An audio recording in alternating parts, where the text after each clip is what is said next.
Guys, Bharat के प्रधानमंत्री मोदी को लेकर अक्सर आपने दीवानगी देखी होगी, लेकिन अब एक नया नाम ट्रेंड कर रहा है और वो है बुलडोजर बाबा जी। जी हाँ गाइस, आप ठीक सुन रहे हैं। लोग बुलडोजर बाबा से इतने प्रभावित हो रहे हैं कि अपने हाथों पर बुलडोजर टैटू और बुलडोजर बाबा का नया नाम लिखवा रहे हैं। दरअसल यूपी विधानसभा चुनाव में योगी ने माफियाओं और अपराधियों के खिलाफ बुलडोजर चलाने का स्लोगन दिया था और इस बुलडोजर स्लोगन का यूज योगी आदित्यनाथ ने अपने चुनावी भाषण में जम के किया, जिसे योगी के समर्थकों ने उनका नाम बुलडोजर बाबा रख दिया।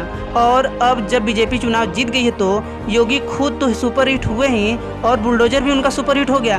गाइस, आपको सीएम योगी का बुलडोजर बाबा वाला नाम कैसा लगा हमें कमेंट सेक्शन में जरूर बताना और ऐसे ही अमेजिंग इन्फॉर्मेटिव नॉलेज के लिए हमारे चैनल को सब्सक्राइब जरूर कर लेना। मिलते हैं अगले वीडियो में। जय हिंद, वंदे मातरम।